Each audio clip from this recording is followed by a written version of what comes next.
Measurement क्या होता है? ठीक, मेजरमेंट में पहले आपने जो पढ़ा है वो जो औजार पढ़े हैं, जैसे आउटसाइड कैलीपर, इनसाइड कैलीपर, इनके अलावा जो प्रिसीजन टूल रहते हैं उसमें माइक्रोमीटर आता है। तो आपने जो पढ़ा उसमें नाप के 3 प्रकार बताए थे। कौन कौन सा? प्रत्यक्ष माप, अप्रत्यक्ष माप और तुलनात्मक माप। प्रत्यक्ष माप में क्या होता है? जिसका मेजरिंग हमें डायरेक्ट दिखता है, जिसका जो ग्रेजुएशन है यंत्र के ऊपर वो हमें दिखते हैं, वो प्रत्यक्ष माप हो गया। अप्रत्यक्ष माप में क्या आता है? जैसे कैलीपर, हमने कैलीपर से नाप लिया तो उस पर आपको नाप मालूम नहीं पड़ेगा, उसके लिए हमें स्केल की सहायता लेना पड़ता है। और स्केल क्या है? साधारण मापी यंत्र है। तो हमें प्रिसीजन यंत्र से काम करना है। आजकल मार्केट में क्या होता है, इंटरचेंजेबल जाप बनते हैं, एक मशीन का दूसरे मशीन में फिट होना है। तो उसके लिए नाप का डायमेंशन होना बहुत जरूरी है। नाप क्या होता है आपको मैं दिखाता हूँ। जैसे ये ड्राइंग दी गई है, ये ड्राइंग है, इसमें लंबाई, चौड़ाई, ऊंचाई ये सब दिया रहता है और साथ साथ में टॉलरेंस भी दिया रहता है। जैसा कि इसमें लिखा है टॉलरेंस प्लस माइनस 0.06। ये सब डायमेंशन के प्रकार हैं। ये सब आपको ड्राइंग में दिया हुआ रहता है, ड्राइंग के अनुसार आपको जाप बनाना रहता है। तो प्रिसीजन टूल में आपका आता है माइक्रोमीटर। ये बहुत ही सूक्ष्म माप ले सकता है। जैसा कि आप बोर्ड पे देखें, ये माइक्रोमीटर है, इसको बोलते हैं आउटसाइड माइक्रोमीटर। ठीक, अब इसके पार्ट्स के बारे में आप जानकारी कर लें, उसके बाद में इसकी जो रीडिंग लेते हैं वो किस प्रकार लेते हैं वो बताऊंगा। सबसे पहले आपका ये आता है फ्रेम, इसको बोलते हैं फ्रेम, एनविल, और ये लंबा जो दिख रहा है स्पिंडल, और यहाँ पर भी इसके ग्रेजुएशन देते हैं। यहाँ ये ऐसा जैसे यहाँ पे दिया है कि ये 0 से 25 mm है, ये यहाँ पर 0 से 25 mm तक के निशान बने रहते हैं। ये आपका स्पिंडल, और ये जो ऊपर है इसको थिम्बल कहा जाता है, जिस पे ये राउंड टाइप ग्रेजुएशन दिख रहे हैं, ये थिम्बल।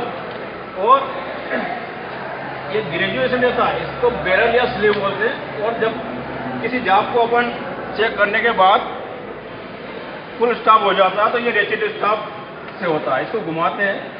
जब आवाज़ आने लग जाती है तो समझो आपका डायमेंशन सही आ गया है, उसके बाद उसको घुमाना नहीं चाहिए। अब माइक्रोमीटर में क्या होता है कि 1 mm के 100 भाग किए हुए हैं, 1 mm के 100 भाग किए हुए हैं। तो इसका लिस्ट काउंट होगा 0.01 mm। कितना होगा? 0.01 mm। ये इसका लिस्ट काउंट।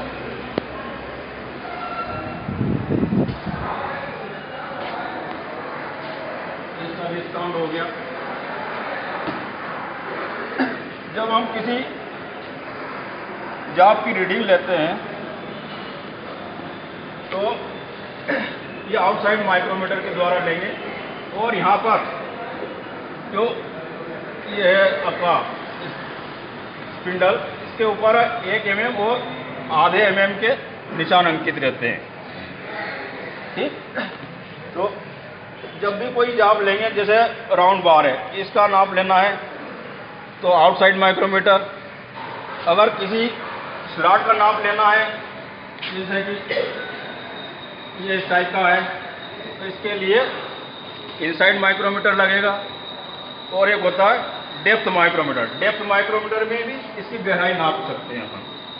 ठीक, तो ये माइक्रोमीटर से हम 3 टाइप के डायमेंशन ले सकते हैं। और इसको हम जब रीडिंग लेते हैं तो इसके जो बैरल है ये 50 भागों में विभाजित किया होता है। ठीक, तो जब एक राउंड अपन घुमाते हैं तो कितना बनता है? आधा mm, 0.5 mm का एक राउंड होता है। जब 2 राउंड लगा देते हैं, जब जाके 1 mm पूरा होता है इसका। और जो अपना जो लिस्ट काउंट की रीडिंग है जैसे 0.01, वो रीडिंग हम इस पे इस्तेमाल करेंगे, थिम्बल के ऊपर देखेंगे, ठीक। और इसके अलावा भी होते हैं वर्नियर कैलिपर। तो वर्नियर कैलिपर में क्या होता है, ये 3 माइक्रोमीटर लगते हैं और वर्नियर कैलिपर एक ऐसा यंत्र है जो तीनों की पूर्ति एक ही यंत्र के द्वारा हो जाती है। इसमें आउटसाइड रीडिंग भी ले सकते हैं, इनसाइड रीडिंग भी ले सकते हैं और डेप्थ भी ले सकते हैं। जैसा कि इसमें दिया हुआ है, ये डेप्थ और इनसाइड और ये आउटसाइड, ये तीनों रीडिंग हम वर्नियर कैलिपर से ले सकते हैं, ठीक है। तो वर्नियर कैलिपर में और माइक्रोमीटर में ये अंतर है कि इसका लिस्ट काउंट में डिफरेंस है। ये 0.01 mm है और वर्नियर कैलिपर का 0.02 mm। ये वर्नियर कैलिपर का लिस्ट काउंट होगा, ठीक। जब हम कोई भी कंपनी में काम करते हैं, जॉब बनाते हैं, वो फिटर को या किसी इंजीनियर को के जो मेजरिंग टूल्स है इनके बारे में जानकारी बहुत ही आवश्यक है। अन्यथा वो कौन सी श्रेणी में आता है, जो श्रमिक बताते हैं ना कि ये कुशल श्रमिक है, ये अकुशल श्रमिक है। तो जिनको मालूम नहीं रहती रीडिंग, वो कौन से श्रमिक में आता है, अकुशल श्रमिक में। जब तुम फिटर हैं, फिटर को इसकी जानकारी होना बहुत ही आवश्यक है। चाहे फिटर हो या इंजीनियर हो, इसके बारे में जान लेना अति आवश्यक आप लोगों को। तो ये आउटसाइड माइक्रोमीटर होगा, इसके अब पार्ट्स आपको बता दिए, ठीक है। अब इसके बारे में और कोई किसी को डाउट हो तो पूछ सकता है। ये आ गया सबको समझ में? संतोष, कोई डाउट है?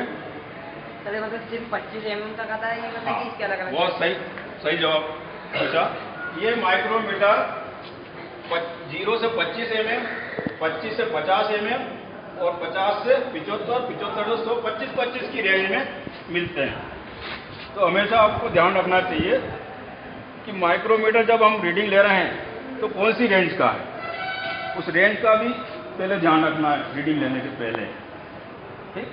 बहुत बढ़िया सवाल किया था। और किसी को कोई डाउट? इसी प्रकार ये मेट्रिक माइक्रोमीटर है और सारे जो पार्ट्स हैं ऐसे रहेंगे, लेकिन एक ब्रिटिश माइक्रोमीटर आता है इंच में। सारा सिस्टम यही रहेगा, केवल ग्रेजुएशन का परिवर्तन आएगा उसमें, ठीक। ये mm में है और वो इंच में है, तो उसको बोलेंगे हम ब्रिटिश माइक्रोमीटर। और ये मेट्रिक माइक्रोमीटर, ठीक। ब्रिटिश माइक्रोमीटर का लिस्ट काउंट क्या होता है, 0.001 mm, 0.001 mm। ये आएगा आपका ब्रिटिश माइक्रोमीटर का, ठीक। तो इसमें ब्रिटिश वाले में क्या रहता है, जो 1 इंच के 10 भाग में इसको विभाजित करते हैं। तो जो अपना 1 इंच का जैसे स्केल में आता है 1 इंच, यहाँ से 1 इंच, तो इसको 10 भाग में, इसमें ये mm है, 25 mm है, इसकी जगह ये इंच हो जाएगा। इसका अपन लिस्ट काउंट 0.001 के हिसाब से कैलकुलेट कर लेंगे। 1/1000 mm को डिवाइड करेंगे, 0.001 mm आ जाए, ठीक। Okay sir. और इसी प्रकार वर्नियर में mm भी रहता है और ब्रिटिश भी रहता है, दोनों सिस्टम रहता है। तो वर्नियर का ऊपर जो भाग रहता है वो इंच में रहता है और नीचे का जो भाग है वो mm में रहता है, ये ध्यान रखने का, ठीक। तो आगे का वर्क नेक्स्ट दिन